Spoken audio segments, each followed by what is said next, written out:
अच्छा, एक पॉइंट रह गया था जो सैलरी को वो करने का, प्रिंट करने का। तो आप अपने उसमें आएँगे, बैच में आएँगे, यहाँ पे पे स्लिप्स में जाएँगे। तो जो भी जितनी भी पे स्लिप्स होंगी आप इन्हें वन गो उनको प्रिंट कर सकते हो या वन बाय वन भी कर सकते हो। लेट्स से मैंने ये प्रिंट किया, तो आपके पास कुछ इस तरीके से आपका प्रिंट नज़र आ रहा होगा, ठीक है?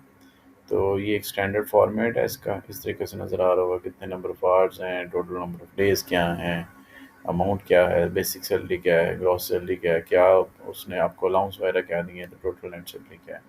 तो ये इस तरीके से होगा। आप इसी के ऊपर उनके साइन वाइन ले सकते हो, और अगर आपने इसको एक्सेल वगैरह में भी अगर करना है तो आप इसको एक्सेल में भी वो कर सकते हो डाउनलोड, ठीक है? तो ये करेंगे तो ये देखिएगा यहाँ पे ये एक्सेल में भी डाउनलोड हो गई है सारी। तो ये एक पूरा प्रोसीजर था। इसके बाद हम बात कर लेते हैं ओवरटाइम की। ओवरटाइम को कैसे कैलकुलेट करना है। तो ओवरटाइम के लिए आप जाएंगे अटेंडेंस के अंदर, यहाँ पे ओवरटाइम रिकॉर्ड है। आप क्योंकि ये हमारा डिसाइड हुआ था कि हम मैनुअल रिकॉर्डिंग कर रहे होंगे, तो यहाँ पे मैंने कहा जी, अनीता है मेरे पास, अनीता ने ओवरटाइम लगाया है 10 तारीख को, लेट्स से इसी टाइम पे। और 10 तारीख को ही उसने ये लेट्स 6 बजे तक, ठीक है? ये आप ऐड करेंगे, सेव करेंगे, ओवर टाइम फ्रॉम,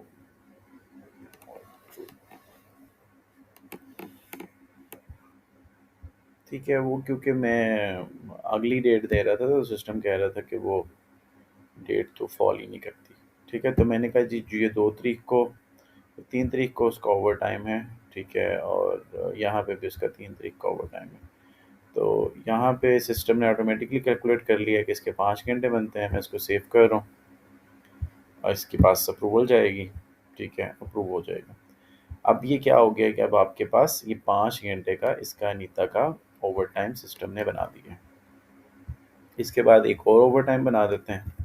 हम कहते हैं अनीता ने ही एक और ओवर टाइम है कि जी लेट्स से 4 तारीख का ओवर टाइम है, जिसमें अगेन जो टाइम है वो यही उठा लेता हूँ। तो यहाँ पे अनीता ने अगेन 5-6 बजे तक काम किया, ठीक है जी। अच्छा नहीं, ये एरर मैसेज दे देगा मुझे क्योंकि टाइम गलत है। तो यहाँ पे मैं कहता हूँ 8 बजे से उसने 10 बजे तक, ठीक है जी। सेव कर रहा हूँ, इसको प्रूफ कर रहा हूँ, दैट्स इट। तो ये मेरे पास अनीता का 2 तरह का ओवर टाइम आ गया। तो ओवर टाइम रिकॉर्ड में ये देखिएगा कि यहाँ पे मेरे पास ये अनीता का 2 मेरे पास रिकॉर्ड आ रहे हैं, ठीक है? 5 घंटे का और 2 घंटे का। इसी की बेसिस पे यहाँ पे ये मुझे सिस्टम बता भी रहा है कि क्या ये ओवर टाइम पेड है या नहीं है। तो इस तरीके से आपके पास रन टाइम पे रिपोर्टिंग भी जनरेट हो रही होगी, क्या पेड है कि नहीं है।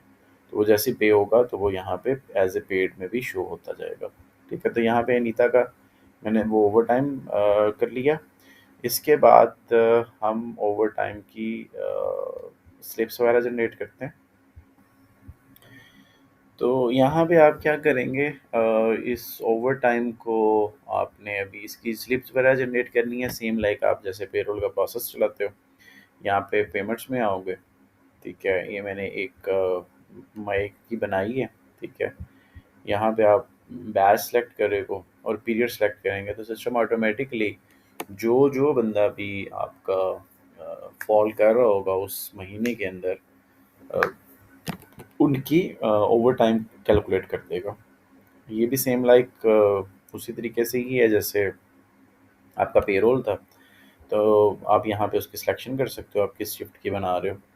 तो लेट्स फॉर एग्जांपल मैं जनरल शिफ्ट का ही बना रहा हूँ सिर्फ, ठीक है? तो यहाँ पे अनीता मेरे पास फॉल कर रही है, तो मैं कह रहा हूँ इसका क्रिएट रिकॉर्ड करें, ठीक है?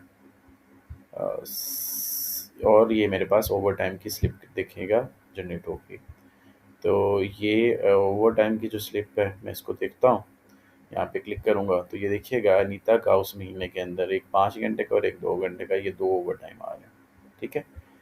अ, अब ये देखिएगा ये अनीता क्योंकि 150,000 के ऊपर इसका पर मंथ की इसकी सैलरी है, उसी के हिसाब से इसने 7 घंटे काम किया है। सैलरी को मल्टीप्लाई बाय 12 करें, डिवाइडेड बाय 365 करें, उसके हिसाब से उसकी टोटल आवर्स आ जाएँगे और उस टोटल पर आवर का रेट आ जाएगा। उस पर आवर के रेट को आप 7 घंटे से मल्टीप्लाई करेंगे तो ये इसका टोटल बन रहा होगा। ठीक है? तो इस तरीके से आप इसका ओवरटाइम कैलकुलेट होगा। आप इसको कन्फर्म करें, यहाँ से कन्फर्म करें या फिर आप इसको अ, यहाँ से जाके कन्फर्म करें, एक ही बात है। ठीक है? यहाँ पे क्या होगा, ये पूरा बैच है, लाइक उस महीने के अंदर एक शिफ्ट का या एक एक यूनिट का या 2 यूनिट का आप एक एक गो में बना रहे हैं या आप 1 बाय 1 बना रहे हैं, तो ये दोनों में सिर्फ ये फ़र्क है। मैं इसको कंफर्म कर रहा हूँ और इसको पोस्ट कर रहा हूँ। जैसे ही मैंने पोस्ट किया तो देखिएगा ये ओवरटाइम भी मेरे पास कंफर्म हो गया, एज ए पेड हो गया। ठीक है? और इसके पीछे मेरे पास एक जर्नल एंट्री भी क्रिएट हो गई है। ठीक है? ये ड्राफ्ट स्टेज में। इसके इसमें जाता हूँ मैं, अगेन वही वाली बात कि इसके अगेंस्ट मैंने ये 2 अकाउंट लगा दिए थे। ये भी मुझे इसी तरीके से आप कंफर्म मुझे कर दीजिएगा जैसे आपने पेरोल के में भी करना है, कि कुछ इस तरीके से आप जो भी मुझे अकाउंट देंगे कि पेरोल के ओवरटाइम के केस में कौन सा आपका जो डेबिट क्रेडिट अकाउंट्स होंगे वो कौन से होंगे। ये मैंने आपको एग्जांपल के तौर पे बता दिए। इस तरीके से आएगा, आप इसकी रिक्वेस्ट अप्रूवल करेंगे, लाइन मैनेजर, देन एचओडी और देन फाइनली ये पोस्ट हो जाएगी। ठीक है? ये एक एरर मैसेज आया है बट आप इसको इग्नोर करें। तो कुछ इस तरीके से आपके पास जो है ओवर टाइम पे हो जाएगा। तो ये पूरा वो एक प्रोसेस था ओवर टाइम को लेके। अ, और इसके बाद आप उसकी अगर रिपोर्टिंग वगैरह जनरेट करनी है तो आप यहाँ से उसकी रिपोर्टिंग वगैरह जनरेट कर सकते हो, सेम लाइक जैसे अ, दूसरे डिपार्टमेंट्स की मैंने आपको सेल परचेज में दिखाई हुई है। ठीक है जी। पेरोल हो गया, ओवर टाइम हो गया, इसके बाद में एक और प्रोसेस है, उसके बाद आपको मैं अलहदा वीडियो देता हूँ। Thank you.